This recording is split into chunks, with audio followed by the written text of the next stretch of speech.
الحمد لله وكفى والصلاة والسلام على خاتم الأنبياء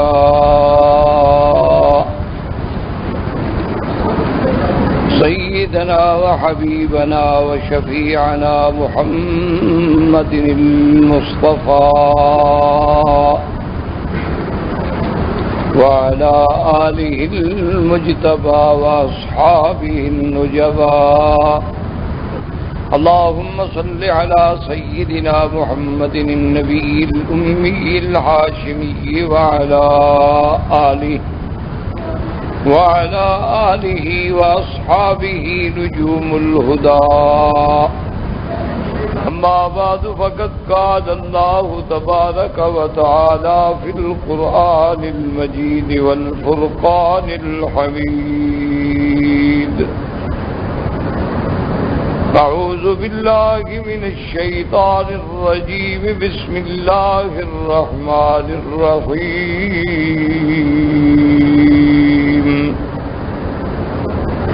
إنه من سليمان وإنه بسم الله الرحمن الرحيم.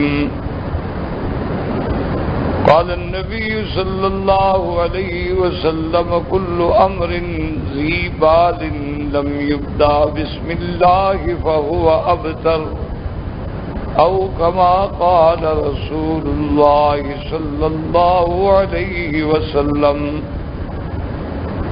صدق الله العلي العظيم وصدق رسوله النبي الكريم، ونحن على ذلك لمن الشاهدين ومن الشاكرين والحمد لله رب العالمين. برادران اسلام، واجب الاحترام بزرگوں، دوستوں، بھائیوں، عزیز نوجوانوں،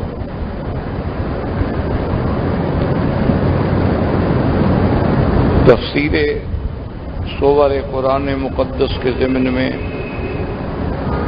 سابقہ دروس کا تعلق جو ہے وہ تعوذ سے تھا، اور اس میں جو علماء کرام کے اقوال تھے، توجیحات تھیں، حکم تھے، اسرار تھے، وہ الحمدللہ ہم نے پڑھے ہیں، بیان ہوئے ہیں. اور آج کا درس جو ہے اس کا تعلق تسمیہ سے ہے، یعنی بسم اللہ الرحمن الرحیم سے. کیونکہ جب بھی آپ قرآن کی تلاوت کریں گے تو سب سے پہلے تعوذ ہوگا، اعوذ باللہ من الشیطان الرجیم، اس کے بعد تسمیہ ہوگا، یعنی بسم اللہ الرحمن الرحیم. اور اسی طرح نماز کی ہر رکعت میں جب آپ سورت تلاوت کریں گے یا دوسری رکعت میں اٹھیں گے، فاتحہ کی ابتدا کریں گے، پھر تعوذ نہیں پڑھیں گے لیکن تسمیہ پڑھیں گے، بسم اللہ الرحمن الرحیم. اسی طرح جب آگے جا کے پھر سورت کی ابتدا کریں گے، نماز میں کوئی سورت تو پڑھیں گے آپ، تو اس سورت کے اول میں بھی آپ پڑھیں گے بسم اللہ الرحمن الرحیم. سب سے پہلی بات تو یہ سمجھیں کہ بسم اللہ الرحمن الرحیم کی ایک مختصر آیت مبارک جو ہے، اس کے بارے میں علماء کرام یہ فرماتے ہیں کہ اللہ نے تمام علوم کا دریا جو ہے وہ قرآن کو بنایا ہے، یعنی جمیع العلوم فی القرآن لیکن تقاصر عنہ افہام الرجال. اللہ نے ہر علم قرآن میں بیان فرمایا، تفصیلا لکل شیء. تو قرآن پاک جو ہے گویا وہ علوم اولین و آخرین کا مجموعہ ہے. اولین و آخرین سے کیا مراد ہوتی ہے؟ یاد رکھیں کہ حضرت ابراہیم علیہ السلام کے دور سے اول یا آخر. تو جتنی کتابیں آئی ہیں، جتنی اللہ نے اپنے کتابیں اتاری ہیں، ان سب کے علوم کا جامع جو ہے، کامل جو ہے، وہ اللہ کا قرآن ہے. یعنی یوں سمجھیں کہ موتی تو ہر کتاب میں تھے کہ اللہ کا کلام ہے، اللہ کی کتابیں تھی، اللہ نے اتاری تھی، لیکن ان سب موتیوں کو پرو کے ہار کی شکل میں یا سب پھولوں کو جمع کر کے گلدستے کی شکل میں وہ اللہ کا کلام، اللہ کا قرآن۔ اب اس پر علماء کرام فرماتے ہیں کہ تمام علوم اولین و آخرین کا جامع جو ہے وہ قرآن ہے، اور قرآن کا خلاصہ جو ہے وہ سورۃ فاتحہ، کہ پھر جو قرآن میں علوم ہیں ان کا خلاصہ دیکھا جائے تو وہ سورۃ فاتحہ میں موجود ہے۔ اسی لیے سورۃ فاتحہ جو ہے اللہ تبارک و تعالیٰ نے اس کی اتنی شان بنائی ہے کہ وہ ہر نماز میں پڑھی جاتی ہے، ہر رکعت میں پڑھی جاتی ہے۔ یعنی اگر آدمی امام ہے، اگر آدمی مفرد ہے، اکیلا ہے، فرض نماز پڑھ رہا ہے تو پہلی 2 رکعتوں میں فاتحہ اور سورت ملائے گا، آخری 2 رکعتوں میں سورت تو نہیں ہوگی لیکن فاتحہ ہوگی۔ اور اسی فاتحہ کو اللہ نے قرآن میں فرمایا سبعا من المثانی والقرآن العظیم۔ تو ساری دنیا کے علوم یعنی علوم دینیہ، ہمیشہ یاد رکھیں علوم سے مراد ہوتی ہے علوم رحمانیہ، علوم دینیہ، ان سب کا خلاصہ قرآن میں ہے، اور پورے قرآن کا خلاصہ علماء نے فرمایا کہ وہ سورۃ فاتحہ میں ہے، اور سورۃ فاتحہ کا خلاصہ جو ہے وہ بسم اللہ الرحمن الرحیم ہے۔ اور بعض علماء تو اپنے ذوق کے مطابق آگے ترقی کرتے ہیں، وہ کہتے ہیں کہ پھر جیسے سارا فاتحہ کا خلاصہ بسم اللہ الرحمن الرحیم میں ہے تو پھر اس کا جو ہے وہ صرف با میں ہے، حرف با میں سب کا خلاصہ ہے۔ اور بعض علماء نے اور زیادہ ترقی کی، گو بعض خیالات جو ہیں ان کا اپنا اپنا ذوق ہے، یعنی یہ نہیں کہ کوئی شریعت کا حکم ہے، بلکہ ہر مفسر کا، ہر قرآن مقدس کے تفسیر کرنے والے کا ایک ذوق ہوتا ہے۔ وہ کہتے ہیں کہ پھر سارا خلاصہ قرآن کا فاتحہ میں، فاتحہ کا خلاصہ بسم اللہ الرحمن الرحیم میں، بسم اللہ الرحمن الرحیم کے علوم کا خلاصہ جو ہے وہ با میں، اور اس کا خلاصہ جو ہے وہ اس نقطے میں ہے جو با کے نیچے۔ اس کی ادنا سی چھوٹی سے آسان سمجھانے کے لیے میں مثال عرض کروں کہ با جو ہوتی ہے نا جی، با یا استعانت کے لیے ہوگی لیکن اصل اس کا انصاف کے لیے، یعنی ایک بندے کا اللہ سے تعلق جڑ جانا۔ انصاف کا معنی ہوتا ہے ملنا۔ تو اگر بندے کا اللہ سے تعلق جوڑنا، اسی لیے تو قرآن آیا ہے، اسی لیے تو نبی آئے ہیں کہ بندہ اپنے اللہ سے جڑ جائے۔ انبیاء علیہ السلام جو تشریف لائے ہیں وہ ہمیں کوئی فیکٹریاں بنانے کے لیے تو نہیں آئے، نہ کوئی مل لگانے کے لیے آئے، نہ زراعت سکھانے کے لیے آئے ہیں، اسی لیے تو آئے ہیں کہ وما خلقت الجن والانس الا لیعبدون، کہ اللہ نے انس اور جن کو کیوں پیدا کیا؟ صرف اپنی عبادت کے لیے۔ اور اس عبادت کا طریقہ کون بتائے گا؟ انبیاء اور رسول اور اللہ کی کتابیں۔ اور اس عبادت کا مقصد کیا ہے کہ عبد اور معبود کے درمیان میں ایک ربط ہو جائے، ایک تعلق ہو جائے، جو بہر پہ بعد تو جب وہ تعلق ہو گیا تو سب کچھ حاصل ہو گیا۔ تو لہذا سارا خلاصہ جو ہے وہ با میں آ گیا۔ اور نقطے کا مطلب کیا ہوتا ہے؟ ہمیشہ یاد رکھیں کہ نقطے کا مطلب کیا ہوتا ہے کہ ایک چیز ایسی ہے یعنی دلالت کر رہی ہے کہ اس کی توحید و تفرید پہ کہ جیسے یہ ایک ہے، اللہ کی ذات بھی وحدہ لا شریک۔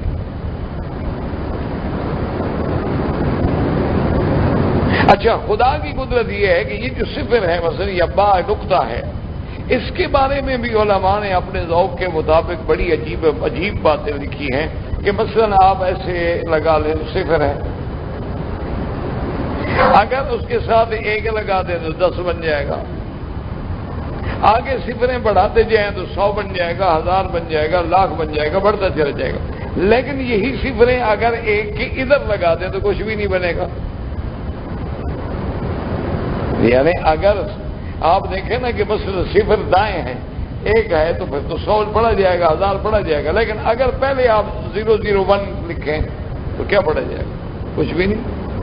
تو اس لیے علماء نے فرمایا کہ اگر تو ہمارے اعمال قرآن و سنت کے مطابق ہیں اسی طرح بڑھتے چلے جائیں گے، اور اگر قرآن و سنت کے خلاف ہیں، بدعات و احوا ہیں، تو گویا کہ وہ پہلی صفریں ہیں جن کی کوئی حیثیت ہی نہیں ہے۔ صفریں تو لگی ہوتی ہیں، تو آپ لکھیں، آپ دیکھتے ہیں نا کہ مثلا بعض ہوٹل والے لکھ دیتے ہیں 001، مانا ہوتا ہے کہ کمرہ نمبر 1، پہلی 00 کا تو کچھ حیثیت ہی نہیں ہے۔ تو اس لیے اگر تو ہمارے اعمال قرآن و سنت کے مطابق ہیں تو ان میں درجات بلند ہوتے چلے جائیں۔ جیسے اگر ہم 1 لکھنے کے بعد صفر لگائیں گے تو 10 ہو جائے گا، اگر 2 لگا دیں گے تو 100 ہو جائے گا، 3 لگا دیں تو 1000 ہو جائے گا، 4 لگا دیں تو 10,000 ہو جائے گا، لاکھ ہو جائے گا۔ تو اگر پہلے لگائیں گے تو حیثیت نہیں ہوگی۔ تو جیسے بدعات کے تابع جتنا عمل مزین کیوں نہ ہو، جتنا خوبصورت کیوں نہ ہو، لیکن قرآن و حدیث سے، اجماع سے، خیر القرون سے ثابت نہیں ہے تو وہ بدعت ہے، اور بدعت جو ہے مردود ہے۔ اس لیے علماء نے فرمایا کہ بسم اللہ الرحمن الرحیم جو ہے ایک چھوٹی سی آیت ہے، لیکن اس کی بڑی عظمت ہے اور بڑا شان۔ اسی لیے اب دیکھیں کہ بسم اللہ الرحمن الرحیم، اس میں یوں سمجھیں کہ کیا چیزیں آ گئی؟ ایک تو اسم آ گیا، ایک اللہ، ایک رحمان، ایک رحیم، یاد یہ ہے تسمیہ۔ پہلی چیز تو یہ ہے کہ علمی طور پہ علماء قواعد کے نزدیک کہ بسم اللہ الرحمن الرحیم، با جو ہے یہ حرف جارہ ہے، بھی جار مجرور کس کے متعلق ہے؟ تو بہرحال لمبی علمی بحثیں ہیں، راجح قول یہ ہے کہ یہ فعل مقدر کے متعلق ہے، اور وہ فعل بھی مؤخر ہے، مقدم نہیں۔ کیا مانا کہ جیسے مانا ہے کہ فعل جو اس میں عامل ہے، اقرأ بسم اللہ یعنی اشرع، تو عامل جو ہے وہ محذوف ہے، مقدر ہے اور مؤخر۔ اب ایک روایت مبارک ہے، بعض علماء نے فرمایا کہ اس میں ایک راوی ضعیف ہے، لیکن اس کے متابعات موجود ہیں۔ تو جب اگر کسی دوسری سند میں متابعات موجود ہوں تو کم از کم حدیث درجہ حسن تک پہنچ جاتی ہے۔ حضور صلی اللہ علیہ وسلم نے فرمایا کہ کل امر ذی بال، کوئی کام شان والا، عظمت والا، عزت والا اگر بسم اللہ سے شروع نہ کیا جائے تو وہ ناقص ہے، وہ ناتمام ہے، وہ بیکار۔ اسی لیے ہمیں ہر چیز میں حکم ہے کہ ابتدا جو ہے ہم بسم اللہ الرحمن الرحیم سے کریں۔ اس لیے علماء فرماتے ہیں نا کہ اشرعوا بسم اللہ الرحمن الرحیم، اشرعوا کیا مانا ہے؟ یعنی کھانا شروع کرتا ہوں، پینا شروع کرتا ہوں، لکھنا شروع کرتا ہوں، پڑھنا شروع کرتا ہوں۔ تو جس کام میں بھی اسی لیے ہمیں حکم ہے کہ اگر ہم پانی پئیں تو بسم اللہ الرحمن الرحیم، کھانا کھائیں تو بسم اللہ الرحمن الرحیم، حتیٰ کہ اللہ کے گھر میں بھی داخل ہوں تب بھی بسم اللہ والصلاۃ والسلام علی رسول اللہ، اللہم اغفر لی ذنوبی وافتح لی ابواب رحمت۔ اسی طرح اگر ہم مسجد سے نکلیں تب بھی بسم اللہ والصلاۃ والسلام علی رسول اللہ، اللہم اغفر لی ذنوبی وافتح لی ابواب فضل۔ تو اللہ نے اس کو بہت بڑی عظمتوں سے نوازا ہے کہ آیت مبارک تو بہت چھوٹی ہے۔ اچھا اسی طرح دیکھیں کہ اسم جو ہے، اسم جمع ہے اسماء، اسم مفرد ہے، جمع کیا ہے؟ اسماء۔ تو اب ایک بات کو اچھی طرح توجہ کے ساتھ سمجھنے کی کوشش کریں کہ خالق میں اور مخلوق میں، معبود میں اور عابد میں کتنا بڑا فرق ہے کہ مخلوق میں صرف نام جو ہے وہ مؤثر نہیں ہوتا۔ ایک آدمی کو صدر پاکستان سے کام پڑ جائے یا اس کو کسی وزیر اعظم سے کام پڑ جائے تو اس کا نام لے کے تسبیح پڑھتا رہے صدر صاحب صدر صاحب صدر صاحب، تو کچھ فائدہ نہیں ہوگا، کیونکہ اسم مؤثر ہوتا ہی نہیں۔ مخلوق میں ذات مؤثر ہوتی ہے کہ اس بندے کے بعد آپ جائیں گے کوئی کام کہیں گے تو آپ اس کی مرضی کر دے یا نہ کر دے، لیکن صرف نام لینے سے کچھ نہیں ہوگا۔ آپ سارا دن وزیر اعظم کے نام کی تسبیح پڑھتے رہیں، گورنر کے نام کی تسبیح پڑھتے رہیں، صدر کے نام کی تسبیح پڑھتے رہیں، آپ کسی اور عہدیدار کے نام کی تسبیح پڑھتے رہیں تو اسم مؤثر نہیں ہوتا۔ اس کی ذات تو ہو سکتا ہے کہ آپ کے لیے کسی نفع کا باعث بن جائے، لیکن نام لینے سے تو کچھ بھی نہیں ہوگا۔ یہ اللہ کا شان ہے کہ جہاں اسم ہی مؤثر ہے، یعنی وہاں ذات تک تو ہماری رسائی نہیں، اللہ کی ذات تک تو ہم اس کو تو دیکھ ہی نہیں سکتے۔ لا تدرکہ الابصار، دیکھا نہیں کہ سیدنا موسیٰ علیہ السلام نے جب تمنا کی کہ رب ارنی انظر الیک، میرا مولا اب جیسے کلام سے نوازا ہے دیدار سے بھی نواز دے، قال لن ترانی، آپ ہرگز نہیں دیکھ سکتے،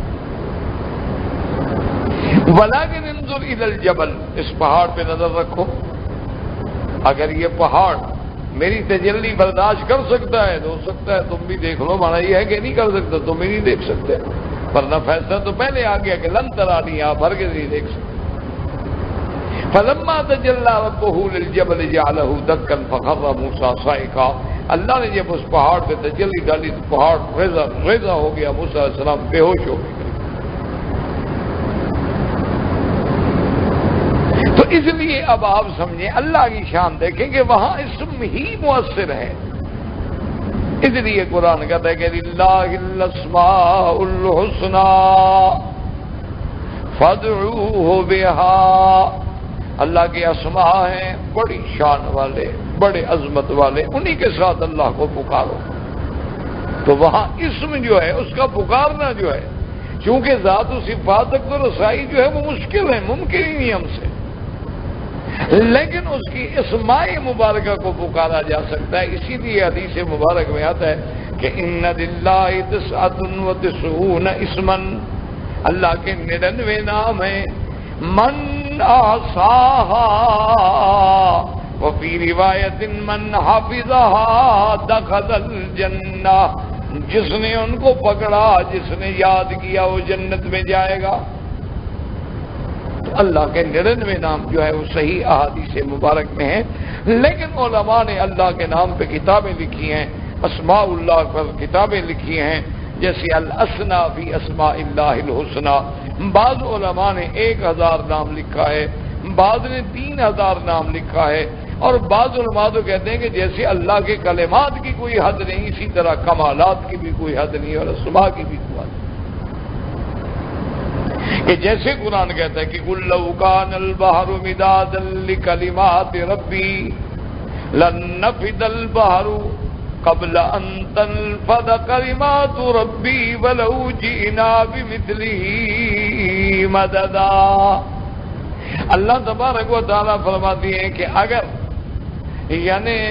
اگر یہ دریا اس کو سیاہی بنا دے، اللہ کے کلمات سے مراد نہیں صرف الفاظ، مانا ہوتا ہے کمالات خداوندی ختم ہی نہیں ہو سکتے چاہے اور بھی دریا جمع کر دیں۔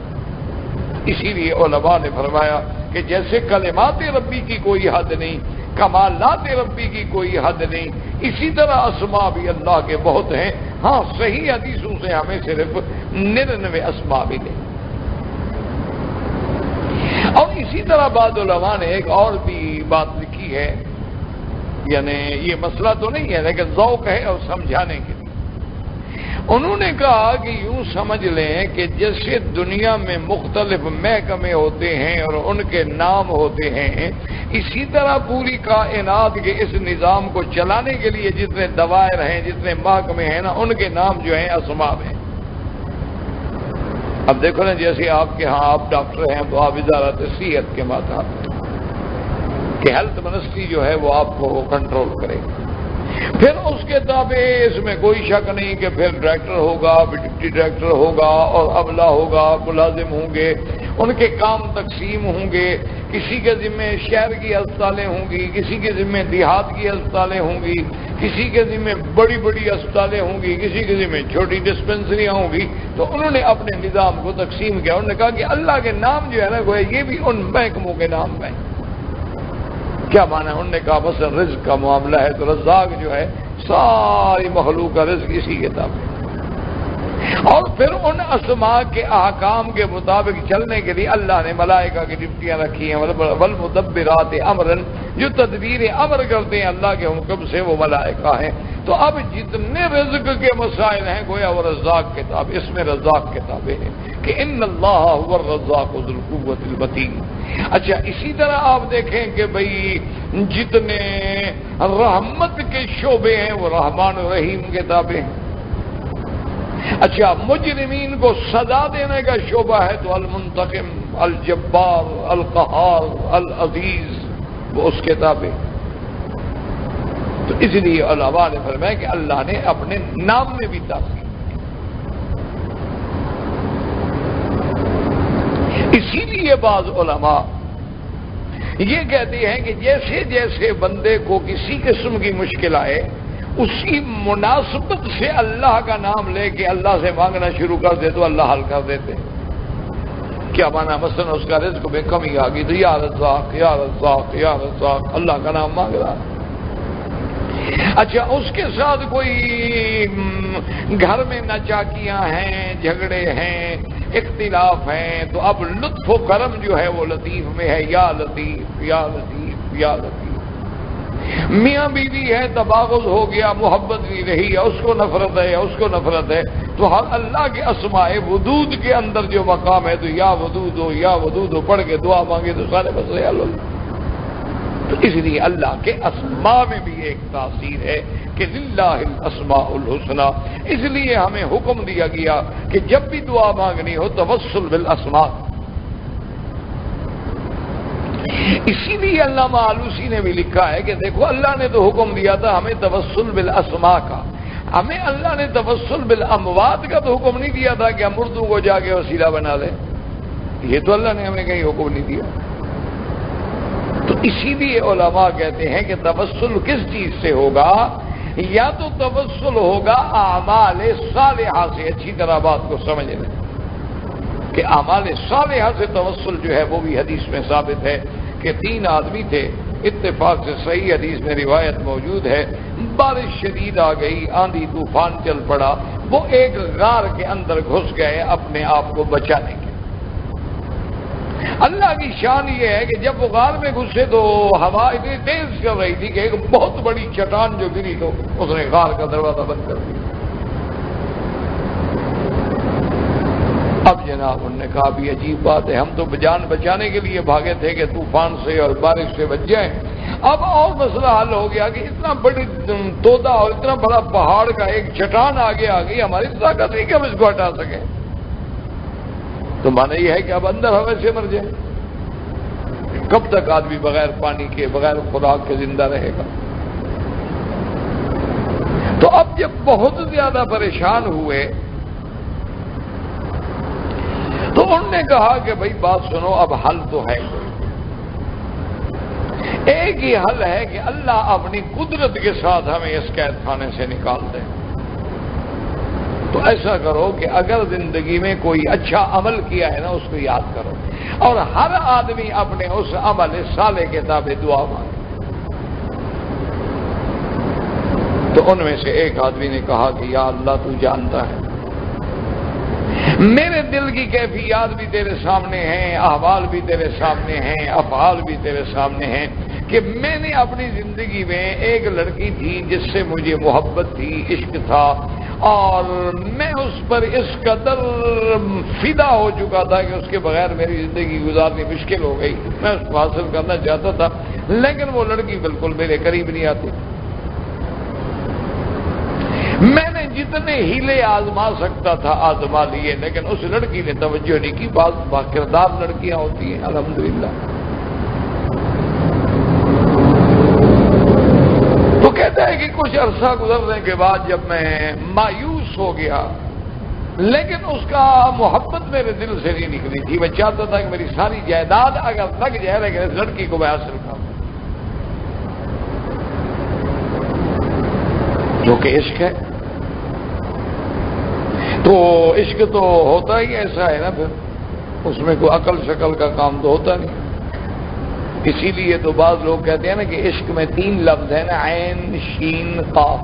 وہ کہتے ہیں کہ جب عشق ہوتا ہے نا تو عین سے عقل ختم ہو جاتی ہے، شین سے شرم ختم ہو جاتی ہے، اور قاف سے قرار ختم ہو جاتا ہے. جب یہ 3 چیزیں ختم ہو جائیں سمجھو بندہ پاگل ہو گیا. ٹھیک ٹھاک اب حضرت عاشق ہو گئے. 14ویں صدی کا عاشق ہے نا، وہ 14ویں صدی کے عاشق کو تو 2 دن تھانے میں بند کرا دیں، تیسرے دن نکل جاتا ہے. ان کے پاس بڑے آلات ہیں عشق نکالنے کے. یہ سچے عشق کی بات ہے. جو صحیح محبت ہوتی ہے وہ کی نہیں جاتی، وہ ہو جاتی.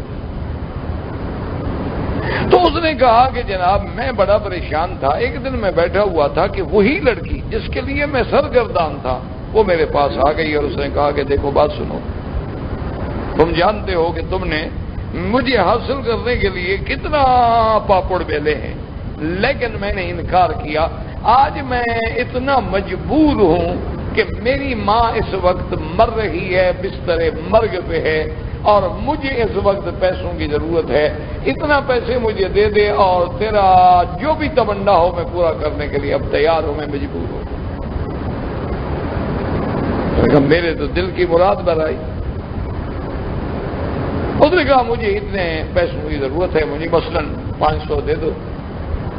میں نے کہا یہ 500 کا نہیں، تم 1000 لے جاؤ. اس نے کہا ابھی تو میری ماں جو ہے چونکہ بستر مرگ پہ ہے، پہلے تو میں اس کے علاج کے لیے جاؤں گی، لیکن میرا وعدہ ہے کہ میں تیرے پاس آؤں گی اور میں اپنا آپ سپرد کر دوں گی تمہارے. کہتے میری خوشی کا ٹھکانہ نہ رہا. وہ پیسے لے کے چلی گئی، اس نے اپنی ماں کا علاج کیا، ماں اس کی بچ گئی. کئی دنوں کے بعد تنہائی کا وقت دیکھ کے وہ آ گئی. اس نے کہا دیکھو میں آ گئی ہوں، میں نے آپ سے وعدہ کیا تھا اور اب بہرحال میں آپ کے حوالے ہوں، جو آپ چاہتے ہیں مجھ سے فائدہ اٹھائیں. کہتا ہے کہ جب میں اس کو گھر لے گیا، کمرے پہ لے گیا اور بڑا اس کے لیے میں نے انتظام اہتمام کیا. جب میں نے اس کو بستر پہ بٹھایا تو رونے لگا. میں نے کہا کیوں روتی کیوں ہو تم؟ میں نے کوئی زبردستی کی ہے؟ میں تمہیں پکڑ کے لایا ہوں؟ میں نے کوئی تشدد کیا ہے، کوئی ظلم کیا ہے؟ تم نے خود مجھ سے آگے سودا کیا ہے. انہوں نے کہا بات ٹھیک ہے، لیکن جب سے میں پیدا ہوئی ہوں میں نے کسی غیر مرد کے سامنے اپنا کپڑا نہیں کبھی ہٹایا اور نہ میں نے کبھی گناہ کیا. میں اس بات کو رو رہی ہوں کہ اللہ کو یہی منظور تھا کہ میری عزت و عصمت جو ہے وہ تار تار ہونی تھی، بجائے اس کے کہ شرعاً میرے ساتھ کسی کا نکاح ہوتا اور حلال کے ذریعے میں کسی کے سپرد ہوتا. تو کہتا ہے کہ اللہ تو جانتا ہے کہ میرے دل میں تیرا خوف آ گیا اور میں نے اس کو کہا کہ اٹھو. میں نے کہا کیا بات؟ میں نے کہا اٹھو، جو کچھ میں نے تمہیں دیا تھا وہ بھی میں نے تمہیں معاف کیا اللہ کے لیے، اور مزید پیسے بھی تم لے جاؤ اللہ کے لیے. آج کے بعد میں تم پہ کبھی بری نظر بھی نہیں ڈالوں. یا اللہ اگر میں نے واقعی تیرے ڈر سے، ورنہ وہ تو میرے پاس آئی ہوئی ہے، پیسے لے چکی ہے، خود موجود ہے، کوئی روکنے والا نہیں، لیکن تیرے ڈر سے میں نے گناہ سے اپنے آپ کو بچا لیا. اگر یہ میرا عمل واقعی تیری رضا کے لیے تھا تو مہربانی کر کے غار کھل جائے. تھوڑی دیر گزری تو غار کھل گئی. اتنی کھل گئی کہ وہ نکل تو نہیں سکتے تھے لیکن ایک حصہ کھل گیا. اب دوسرے بندے نے کہا کہ بھائی، انہوں نے کہا بھی تم بھی اپنے کسی عمل صالح سے توسل پکڑو.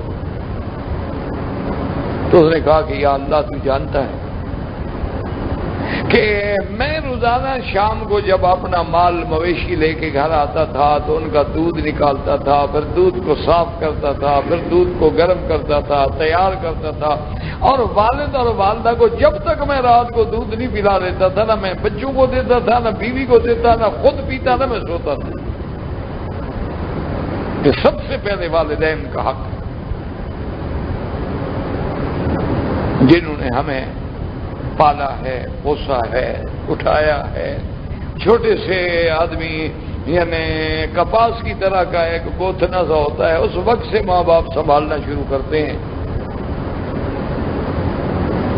اور جب وہ خون خواہ کے علاوہ کچھ نہیں کر سکتا اس وقت بھی وہ اس کی ہر تمنا پوری کرنا چاہتے ہیں۔ بلکہ علماء نے عجیب بات لکھی ہے، انہوں نے کہا انسان کہتا ہے میں سب سے اچھا بنوں، لیکن اولاد کے بارے میں تمنا ہوتی ہے کہ خدا کرے میری اولاد مجھ سے بہت اچھی بنے اور اچھا نام کمائے، ورنہ کسی دوسرے کو آدمی نہیں چاہتا کہ مجھ سے اچھا بنے، مجھ سے قابل ہو جائے، مجھ سے زیادہ نامور ہو جائے، لیکن اولاد ایک ایسی چیز ہے کہ وہاں اپنے آپ کو بھی مٹا دیتا ہے، کہتے میری اولاد خدا کرے بہت ترقی کرے۔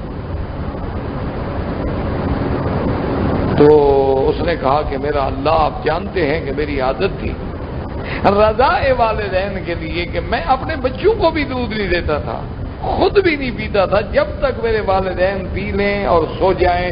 بڑھاپا تھا، ان کی رات کی غذا یہی تھی کہ میں ان کو ایک ایک گلاس دودھ پلا کے سلا دیتا تھا۔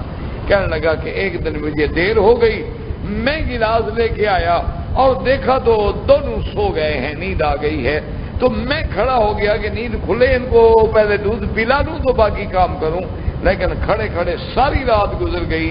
صبح کی اذان پہ جا کے والدین جاگے، ان کو جب جاگے تو میں نے ان کو دودھ پلایا۔ میرا مولا اگر تیری رضا، میں نے اس سے کہا بھی تمہاری مزدوری ہے، اس نے کہا بس میرے پاس رکھتے جاؤ، جب میں جاؤں گا تو اپنی مزدوری دے دیں۔ اتفاق کی بات یہ ہے کہ اس کی 5-6 مہینے کے پیسے میرے پاس اچھے خاصے جمع ہو گئے، لیکن وہ اللہ کا بندہ غائب ہو گیا۔ اب میں مزدوری کس کو دوں؟ تو میرا اللہ تو جانتا ہے کہ میں نے اس کے پیسے سے کچھ مال خریدا، کچھ چیزیں خریدی، کچھ کاشت میں اس کا حصہ ڈالا، اور اس کو 3-4 سال گزر گئے۔ 3-4 سال کے بعد وہ بندہ واپس آیا، کہنے لگا یار میں نے آپ سے مزدوری نہیں لی تھی، اگر آپ کو یاد ہو تو مہربانی کرو۔ میں نے کہا میں نے تمہیں پہچان لیا ہے، تمہارا فلاں نام ہے۔ میں نے کہا دیکھو بات سنو، یہ بکریاں بھی تمہاری ہیں، یہ پیسے بھی تمہارے ہیں، اور یہ چیزیں بھی تمہاری۔ میں نے کہا یار کیوں مذاق کرتے ہو؟ میں نے کہا نہیں مذاق نہیں، تم پیسہ جو چھوڑ گئے تھے میں نے کام میں لگا دیا، اللہ نے تیرے کام میں برکت دی ہے، بڑھ گیا ہے، تو تیری اپنے نصیب ہے۔ پیسہ تیرا تھا، لیکن اگر میں اسی کو، اسی لیے حکم ہے نا شریعت کا کہ اگر یتیموں کے تم وارث ہو تو ان کے مال کو کسی اچھی جگہ لگا دو تاکہ ان کا فائدہ ہو، جب بڑے ہوں تو ان کو اللہ تبارک و تعالیٰ اس مال سے فائدہ اٹھا کے دے۔ تو اپنا یہ تو آگے محنت کے طریقے ہوتے ہیں، کام کے طریقے ہوتے ہیں، تو میں نے سب کچھ اس کو دے دیا اور دعائیں کرتا ہوں۔ اب دیکھو نا کتنا کوئی خوش ہوا ہوگا کہ آئے 6 مہینے کی تنخواہ لینے کے لیے، تنخواہ سے بنتی ہو 600 ریال، لے کے جائے 6000 ریال، تو خوش کیسے نہیں ہوگا؟ اگر تیری ذات کے لیے میں نے کیا ہے تو یا اللہ مہربانی فرما، خار کھل گئی اور تینوں باہر نکلا۔ تو اس لیے ہمیشہ یاد رکھیں کہ توسل بالاعمال الصالحہ کا کوئی دنیا میں منکر نہیں۔ اچھا، ایک توسل ہے بالذات، کیا مانا کہ کسی اللہ والے کے پاس جا کے کہیں جی آپ ہمارے لیے دعا کریں، یہ بھی جائز ہے، اس میں کوئی اختلاف نہیں۔ جب بھی کوئی مشکل ہو آدمی کسی اہل اللہ کے پاس جا کے کہتا ہے کہ میرے لیے دعا کریں، کوئی بات نہیں۔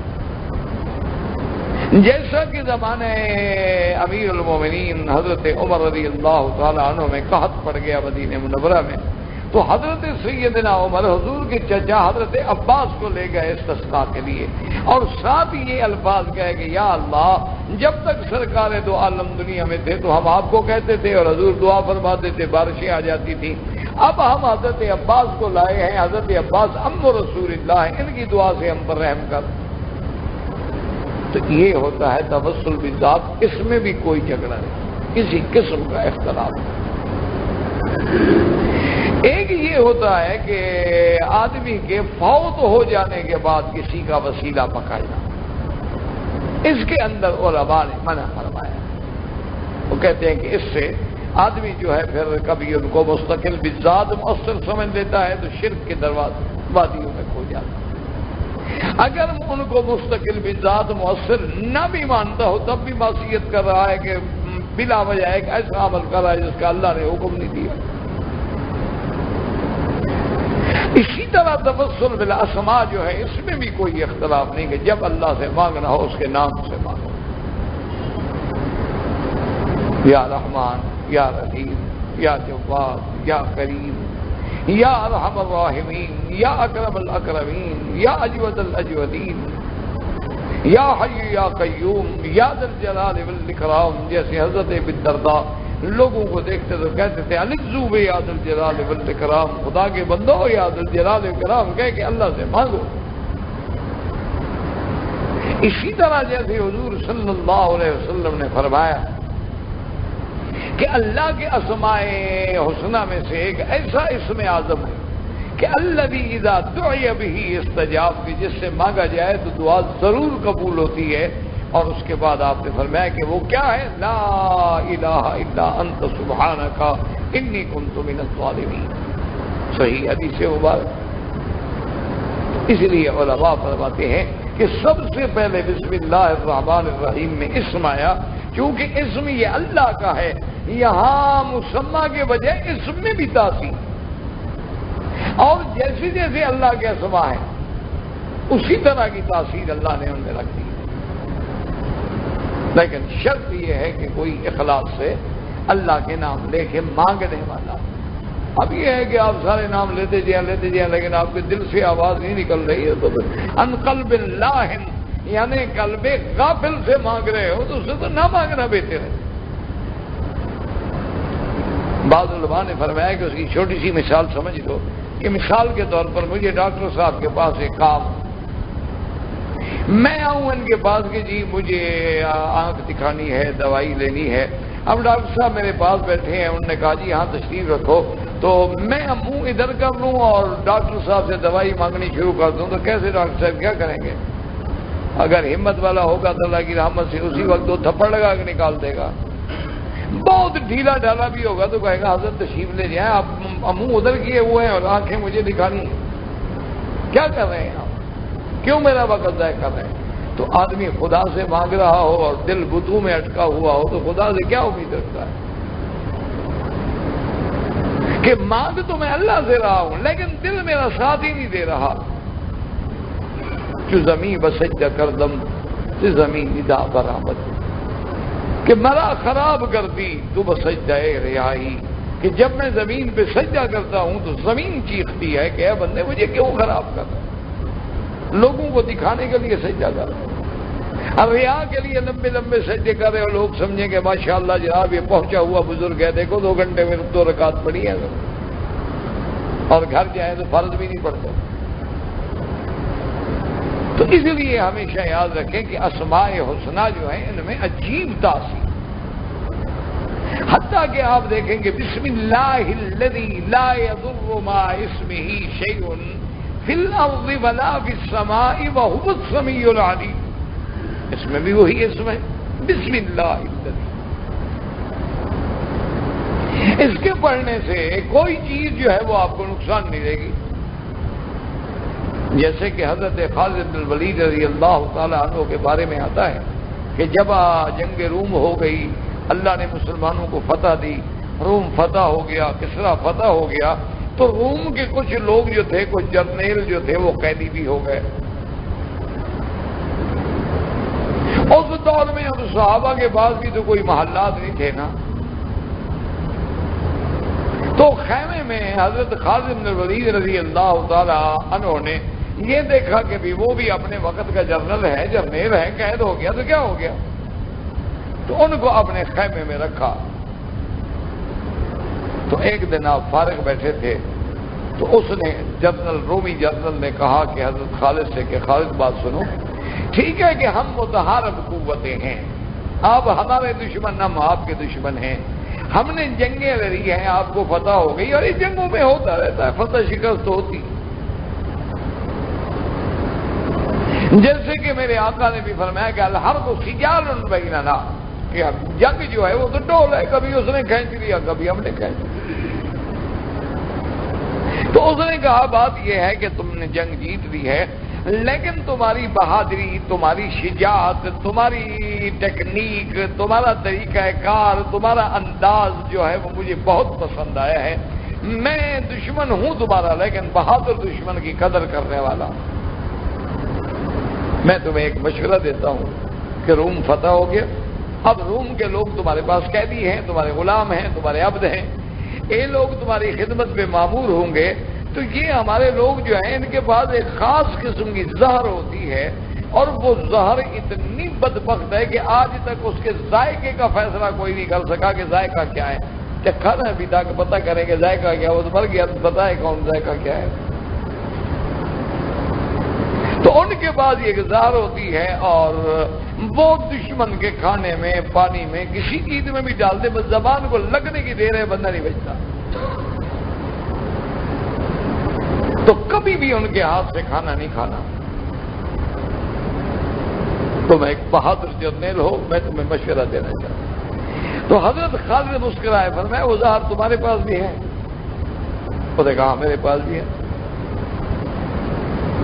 اس نے کہا یار دکھاؤ تو صحیح وہ کیا ہوتی ہے. تو اس نے اپنی انگوٹھی کے اندر کھانا بنایا ہوا تھا، اس کھانے میں وہ زہر ہوتی تھی کہ اگر ہم قید ہو جائیں تو نکالا، کھا کے مر گئے، جان چھٹی رات تو نہیں کھولے گا نا. تو اس نے وہ انگوٹھی کا کھانا نکالا، اور اس کے بعد کہے دیکھو اس میں 2 قطرے پڑے، یہی زہر ہے. حضرت خالد ولید پانی پی رہے تھے، انہوں نے وہی لے کے اپنے پانی میں ڈال دیے وہ 2 قطرے، اور بسم اللہ الذی لا یضر مع اسمہ شیء فی الارض ولا فی السماء وهو السمیع العلیم 3 دفعہ پڑھا اور پی گئے. کیا کر رہے ہو؟ نے کہا بس کچھ بھی نہیں ہوا. تو اللہ کے اسماء میں اتنی تاثیر. بسم اللہ الذی لا یضر مع اسمہ، بس یہ 3 دفعہ پڑھا، اس کے بعد زہر پی لی، لیکن زہر نے کوئی اثر بھی نہیں کیا. لیکن شرط یہی ہے کہ اسم اللہ کے مؤثر ہیں، ان میں تاثیر ہے، ان میں برکات ہیں، ان میں اثرات ہیں. لیکن شرط وہی آ جائے گی کہ پڑھنے والا مخلص ہو، زبان پاک ہو، صدق مقال ہو، عقل حلال ہو. پھر اللہ کے نام کی لذت دیکھیں گے. اللہ کے نام میں کیا لذت ہے. اس لیے علماء نے فرمایا کہ یہاں اسم جو ہے وہ بھی پیدا ہو. اب دیکھیں خود قرآن میں ہے کہ فَاذْكُرُونِي أَذْكُرْكُمْ وَاشْكُرُوا لِي وَلَا تَكْفُرُونَ. اللہ فرماتے تم مجھے یاد کرو، میں تمہیں یاد کروں گا. کیا معنی؟ مفسرین نے لکھا فَاذْكُرْنِي فِي الْيُسْرِ اذکرک عند العسر. اللہ فرماتے ہیں میرے بندے تو خوشی میں مجھے یاد کیا کرتا کہ غمی میں میں تمہیں یاد کر کے تمہیں بچا سکوں. اذکرنی عند الحاجت، جب تمہیں کوئی تکلیف ہو، کوئی حاجت پیش آئے تو میرا نام لو، مجھے یاد کرو. اذکرک عند الاجابت، میں بھی پھر تیری دعائیں قبول کر کے، تیری دعا منظور کر کے تیری مشکل حل کر دوں گا. اس لیے اللہ نے فرمایا کہ تم یاد کرو، میں یاد کروں گا. یاد کرنے کا معنی کیا ہوتا ہے؟ تمہیں نفع پہنچاؤں گا. کہ جب تم مجھے مصیبت پہ پکارو گے، جب تم مجھے دکھ میں پکارو گے، جب مجھے تم تکلیف میں پکارو گے، صرف نام لینا، اس کے بعد تجھ پہ رحمت کر کے ان مشکلات سے نکالنا میری ذمہ داری ہے. وَإِن يَمْسَسْكَ اللَّهُ بِضُرٍّ فَلَا كَاشِفَ لَهُ إِلَّا هُوَ.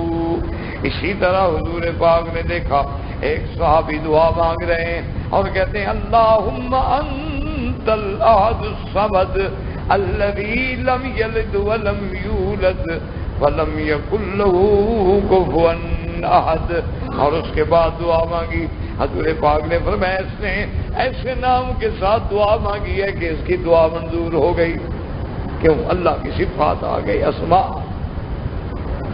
اسی لیے آپ دیکھیں کہ جب حضرت سلیمان علیہ السلام نے خط لکھا، ملکہ سبا کو خط لکھا، اس خط کی ابتدا کیا تھی؟ انہ من سلیمان وانہ بسم اللہ الرحمن الرحیم. انبیاء کے خطوں کی ابتدا بھی اسی کلمہ مبارک سے. اللہ تبارک و تعالیٰ نے قرآن مقدس میں نص قدیم جس کا ذکر کیا ہے کہ حضرت سلیمان نے خط کی ابتدا میں کیا لکھا تھا؟ انہ من سلیمان وانہ بسم اللہ الرحمن الرحیم. اور اسی طرح جب حضرت سلیمان علیہ السلام نے فرمایا تھا ایکم یاتینی بعرشہا قبل ان یاتونی مسلمین، آپ نے اپنے ساتھیوں پہ نظر ڈالی، آپ نے فرمایا تم میں کون ہے جو اس ملکہ کا تخت لے کے جلدی سے آ جائے ان کے آنے سے پہلے؟ قال عفریت من الجن انا آتیک بہ قبل ان تقوم من مقامک وانی علیہ لقوی امین۔ عفریت جو سرکش جن نے کہا حضرت مجھے اللہ نے طاقت دی ہے، امانت والا ہوں، قوت والا ہوں، جتنی دیر آپ کی مجلس ہے اتنی دیر میں تک پہنچ جائے گا۔ قال الذی عنده علم من الکتاب، اللہ نے جس کو کتاب میں سے علم دیا تھا اس نے کہا کہ حضرت اتنی دیر کی کیا ضرورت ہے، میں پلک جھپکنے کے اندر اس کا تخت لا سکتا ہوں۔ تو علماء نے فرمایا علم من الکتاب سے کیا مراد ہے؟ اسم اعظم، تو وہاں بھی مراد اللہ کا اسم۔ اسی طرح آپ دیکھیں کہ حضور نے دعا سکھلائی اللہم انی اعوذ برضاک عن سخطک وبمعافاتک عن عقوبتک۔ اس لیے ہمیشہ یاد رکھیں کہ ساری دنیا میں اس کی ذات کے بغیر اسم کچھ بھی نہیں ہوتا، لیکن اللہ کے اسماء کے اندر بھی برکت ہے، اسماء کے اندر بھی تاثیر ہے، اسم کے اندر بھی کشش ہے، اور اس اسم کے پکارنے سے اللہ تبارک و تعالی ہمارے مشاکل جو ہے اس کو حل کر دیتے ہیں۔ تو اس لیے بسم اللہ الرحمن الرحیم میں پہلے کیا چیز آئی ہے؟ بسم اللہ، اسم آیا، اور اس کے بعد کیا آیا؟ اللہ، اس کے بعد کیا ہے؟ الرحمن الرحیم۔ اب دیکھیں خدا کی قدرت، ترتیب دیکھیں، سبحان اللہ۔ شرط یہ ہے کہ اللہ کے قرآن کو سمجھنے کے لیے آدمی پوری طرح متوجہ ہو، پاک ہو، جگہ پاک ہو، دل دماغ کو پاک رکھے، کیونکہ ہمیشہ یاد کریں کہ پاک چیز پاک برتن میں ٹھہرتی ہے۔ اس لیے علماء نے لکھا ہے نا کہ دودھ کتنا پاک ہو، گندے برتن میں ڈالو پھٹ جائے گا، کیونکہ وہ غلط جگہ رہ ہی نہیں سکتا۔ تو اس لیے اللہ کا قرآن چونکہ پاک ہے، اس کے لیے ضرورت ہے کہ ہمارے دل پاک ہوں۔ کیسے پاک ہوں؟ ریاض سے پاک ہوں، شہرت سے پاک ہوں، سمعت سے پاک ہوں۔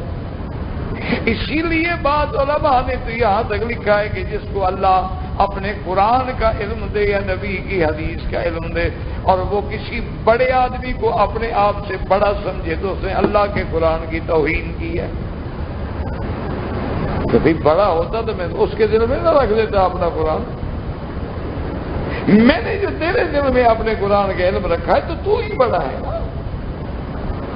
تو اس لیے ہمیشہ دیکھیں کہ اس میں اب دیکھیں ترتیب کیسے، پہلے کس کا نام ہے؟ اللہ، اس کے بعد صفت الرحمن الرحیم۔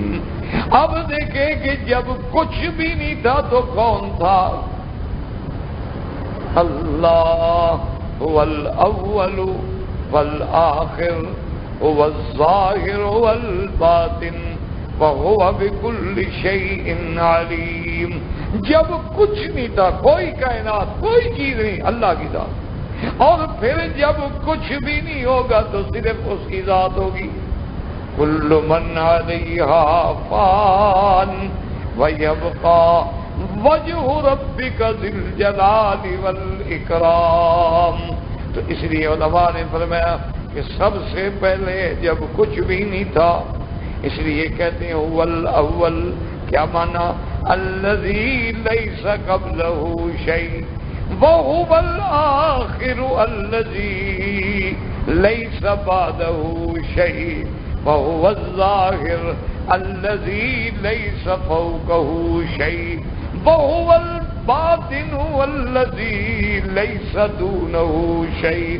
وہ اول جس سے پہلے کچھ نہیں، وہ آخر جس کے بعد کچھ نہیں، سب پہ فنا وہ باقی۔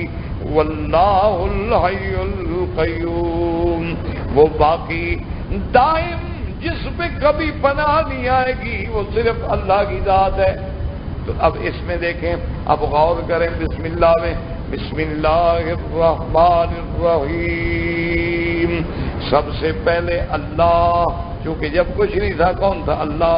اچھا، اب اس کے بعد اللہ نے عالم دنیا بنایا، اب دنیا کے ساتھ تعلق کس صفت کا ہے؟ الرحمن، اور الرحیم کا تعلق عالم آخرت کے ساتھ ہے، کیونکہ رحمان الدنیا والآخرہ ورحیمہما، اور قیامت میں آخرت میں تو پھر رحمت کی صفت صرف ایمان والوں کے لیے ہوگی دنیا، اور کسی کے لیے نہیں ہوگی۔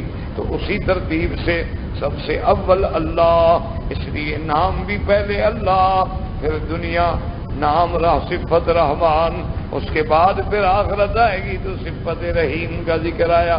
فرمایا بسم اللہ الرحمن الرحیم۔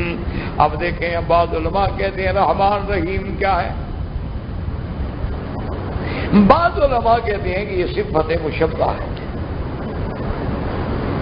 لیکن راجح قول یہ ہے کہ یہ صفت مشبہ نہیں ہے، بلکہ یہ مبالغہ کے لیے ہے۔ کیا معنی؟ بہت رحم کرنے والا، نہایت رحم والا، کثیر الرحم، سب سے زیادہ رحم کرنے والا۔ اور خدا کی رحمت کا تو یہ عالم ہے کہ فرمایا رحمتی سبقت علی غضبی، اور ایک روایت میں آتا ہے رحمتی غلبت علی غضبی، کہ میری رحمت جو ہے میرے غضب پہ سبقہ۔ اللہ کے پاس رحمت بھی ہے، غضب بھی ہے، رضا بھی ہے، لیکن رحمت جو ہے وہ سبقت کر گئی غضب پر۔ اس لیے علماء نے لکھا ہے کہ اللہ نے جتنی رحمت بنائی ہے، مثلا 100 درجہ ہے رحمت کا، ایک درجہ ہے جو اللہ نے دنیا میں بھیجا، صرف ایک درجہ۔ یہ ساری آپس میں جو محبت ہے، مودت ہے، اتفاق ہے، اخلاق ہے، انسانوں میں جان صرف ایک حصے سے ہے۔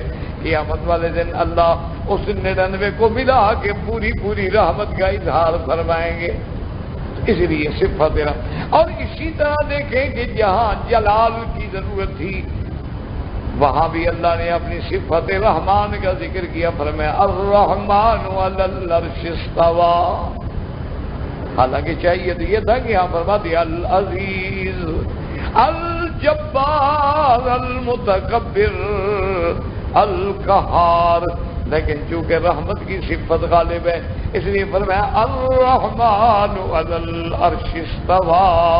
اور علماء فرماتے ہیں کہ اس عرش کے نیچے ایک لوح پہ اللہ نے حکم دیا کہ لکھ کے رکھ دو کہ رحمتی سبقت علی غضبی۔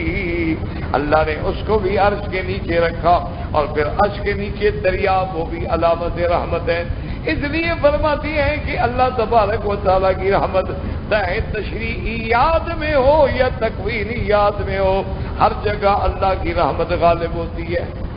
کیا معنی تکوینیات؟ بعض احکام ہے تکوینی، مرنا، پیدا ہونا، کھانا پیر، یہ ساری چیزیں۔ اب دیکھیں دنیا کے اندر جتنے تکوینی امور ہیں، دشمن کو تم بھی کھاتے ہو، دشمن بھی کھاتے، تمہاری اولاد دشمن کی اولاد، یعنی اس دنیا کے دسترخوان میں مسلمان ہے یا کافر ہے، اللہ کے لنگر سے سب کھا رہے ہیں، کیونکہ تکوینیات میں بھی رحمت کا غلبہ ہے۔ ورنہ اللہ چاہتا دشمن کو کیوں کچھ دیتا، سارے بھوکے مر جاتے، ان کو کھانے کی توفیق ہی نہ دیتا، ان کو کھانے کے بعد اس کے ہضم کی توفیق ہی نہ دیتا، سارے مر جاتے۔ لیکن نہیں، فرمایا میری صفت رحمان ہے، دشمن ہے، اپنا ہے، پرایا ہے، حیوان ہے، جانور ہے، اور پھر جانوروں میں بھی حلال ہے، حرام ہے، سب کا ہر آدمی کھا رہا۔ تو تکوینیات میں بھی رحمت کا غلبہ ہے۔ اسی طرح علماء نے فرمایا کہ تشریعیات میں بھی رحمت کا غلبہ ہے۔ ایک امور تکوینی ہوتے ہیں جن کو اللہ حکم دیتی ہیں، بس اس کو کوئی ٹال نہیں سکتا۔ انما امرہ اذا اراد شیئا ان یقول له کن فیکون، فسبحان الذی بیدہ ملکوت کل شیء وإلیہ ترجعون. بس اللہ حکم دیتے ہیں، آسمان ہے، زمین ہے، چاند ہے، سورج، سب امور تکوینیہ کتابیں چل رہے ہیں. یہ مجال ہی نہیں ہو سکتی کہ وہ اپنے نظام سے ہٹ جائے. اچھا، امور تشریعیہ کیا کیا مانا؟ اللہ نے جو شریعت بھیجی کہ یہ حلال ہے، یہ حرام ہے، یہ جائز ہے، یہ ناجائز ہے، یہ تشریعیات ہیں. تو تکوینیات میں بھی اللہ کی رحمت کا غلبہ ہے کہ آسمان سے جیسے تم فائدہ اٹھاتے ہو کافر بھی اٹھاتا ہے، زمین پہ جیسے تم چلتے ہو کافر بھی چلتا ہے، اللہ کی ہواؤں سے جیسے تم متمتع ہوتے ہو کافر بھی ہوتا ہے، بارش جیسے تیرے گھر میں برستی ہے کافر کے گھر میں بھی برستی ہے، بارش جیسے مومن کے گھر میں مومن کے کھیت میں برستی ہے ابو جہل کے کھیت میں بھی برستی ہے. یہ تکوینی امور میں بھی رحمت کا غلبہ ہے. اور اللہ تبارک و تعالیٰ فرماتے ہیں کہ اگر میرے بندے مزید اختبار و ابتلا میں مبتلا نہ ہو جاتے ہم تو کافروں کو سونے چاندی کے گھر دے دیتے. کیوں؟ ہمیں تو ضرورت ہی نہیں. کیا اللہ کے پاس کوئی کمی ہے خزائن؟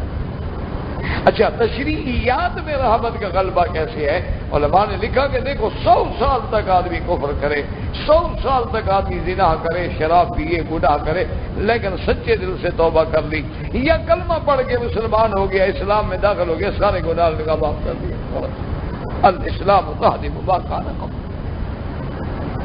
یعنی اب دیکھو 100 سال وہ شرک کرتا رہا ہے، کفر کرتا رہا ہے، غیر اللہ کو پکارتا رہا ہے، قبروں پہ سجدے کرتا رہا ہے، آگ کو پوجتا رہا ہے، چاند سورج کو پوجتا رہا ہے، لیکن ایک دفعہ دل سے پڑھ لیا شہادت اللہ الہ الا اللہ وان محمد رسول اللہ. اللہ نے فرمایا اسلام میں تم آ گئے، سارے تیرے گناہ معاف ہو گئے. اس سے بڑی رحمت کیسے ہو سکتی؟ اچھا، اسی طرح اگر مومن ہے فرمایا من جاء بالحسنۃ فلہ عشر امثالھا. اگر تم نیکی کا کام کرو گے میں 10 گنا ثواب دوں گا، اور اگر غلطی کرو گے تو 1 لکھوں گا. کیوں؟ رحمت غالب.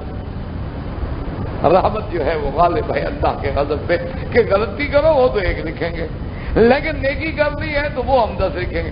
اچھا، اس کے بعد دیکھو ان ہم بحسنۃ، ایک بندے نے نیکی کا ارادہ کیا کہ یار کل صبح کی نماز حرم پڑھیں گے، طواف بھی کریں گے، لیکن نہیں کر سکا. اللہ فرماتے ہیں لکھ لو، میرے بندے نے نیت تو کی تھی، ثواب لکھ دو.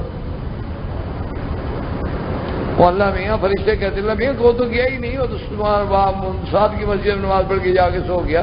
ہاں، ارادہ تو کیا تھا نا بیچارے نے. اچھا، برائی کا ارادہ کرے، اللہ فرماتے ہیں مت لکھو جب تک برائی کرے نہیں، نہ لکھو.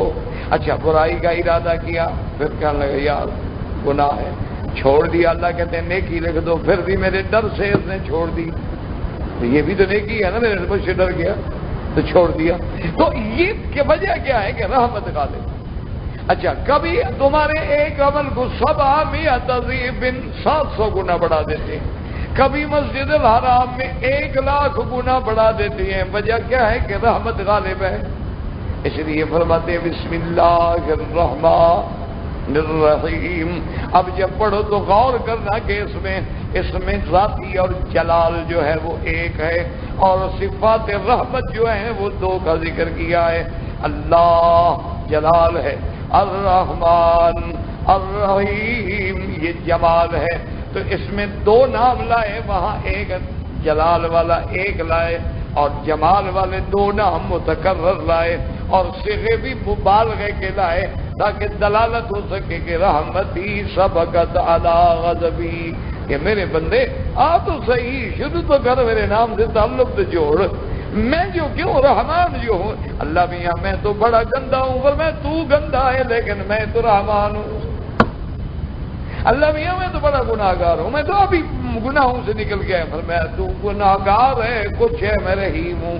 اس لیے ایک حدیث میں آتا ہے، صحیح حدیث مبارک ہے، یعنی جس کی صحت پہ کسی قسم کا کلام نہیں. اللہ پاک فرماتے ہیں اذا اتیتنی، اے میرے بندے تو اگر قیامت میں میرے پاس آیا اور تیری ساری زمین جتنا ہے گناہوں سے بھر جائے، لیکن لا تشرکنی شیئا، میرے ساتھ شرک نہ کرے، اتیتھا، میں اتنی زمین بھر کے رحمت اور مغفرت کرنے کے لیے تیار ہوں. وجہ کیا ہے کہ رحمت جو ہے وہ غالب ہے، تو اس لیے پہلی آیت میں صفات رحمت ہے جو غلبہ رحمت کی دلیل ہے۔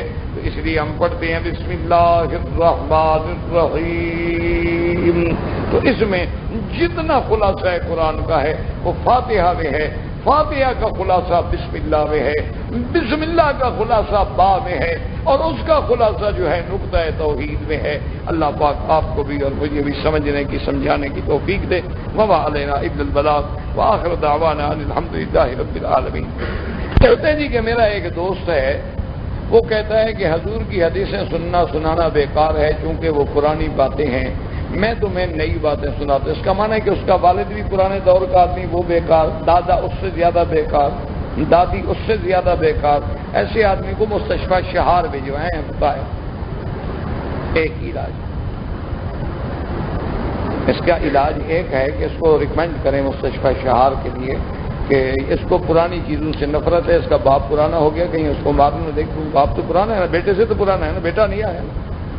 اچھا اگر دادا زندہ ہے وہ اور پرانا ہے بیوقوف، تو اس کو تو پرانی باتیں پسند۔ اور کعبہ شریف تو بہت پرانا ہے، پھر کعبے کی نماز بھی نہ پڑھے ہیں کیونکہ تو بہت ہزاروں سال گزر گئے۔ قرآن شریف کو 1400 سال گزر گئے، حدیثوں کی کیا بات ہے، قرآن ہی پرانا ہو گیا۔ تو اگر ہر پرانی چیز کو نکالنا ہے تو اس کا علاج صرف یہی ہے کہ آپ اس کو مستشفیٰ شہار بھیجیں یا کمرہ بند کر کے اس کو صبح و شام آرام سے سیدھا کریں۔ دیوس کہتے ہیں بغیرت، جس کو اپنی بیوی کی عزت کی، عصمت کی، بیٹی کی، بہن کی غیرت نہ دی، جسے آج کل کے لوگ کہتے ہیں کہ بڑا مہذب آدمی ہے کیونکہ اس کی بیوی دوسرے کے ساتھ کھڑی ہوتی ہے، اس کی بیوی اس کے ساتھ کھڑی ہوتی ہے۔ موجودہ ایٹیکیٹس ایسے ہیں نا جی پروٹوکول میں، تو اسلام کی روح میں وہ دیوس کہلاتے ہیں۔ لائف انشورنس اپنی ذات کے لیے نہ کرائیں، یہاں کوئی مجبوری ہے تھرڈ پارٹی کے لیے، کیونکہ اب آدمی ہے کہاں سے دیت ادا کرے گا، تو اس کے لیے تو علماء نے اجازت دی ہے، لیکن اپنی ذات کے لیے پالیسی نہ کریں۔ ایسی بھی پالیسی میں کئی خطرے ہیں، آپ حالات دیکھا نہیں آپ نے روز پڑھتے ہوں گے، آپ کا تو ماشاءاللہ زیادہ مطالعہ ہے مجھ سے، کہ یورپ میں لوگ جو ہے نا جی، وہ عورتیں جو ہیں بڑی بڑی پالیسیاں بنا کے پھر اپنے شوہروں کو خود سلو پوائزن دے کے مار دیتی ہیں تاکہ پالیسی کی رقم مل جائے۔ کتنا بڑا فائدہ ہے کہ گھر میں مارنے والا پیدا ہو جائے۔ تو اسلام نے اگر کسی چیز سے منع کیا ہے تو اس میں حکمتیں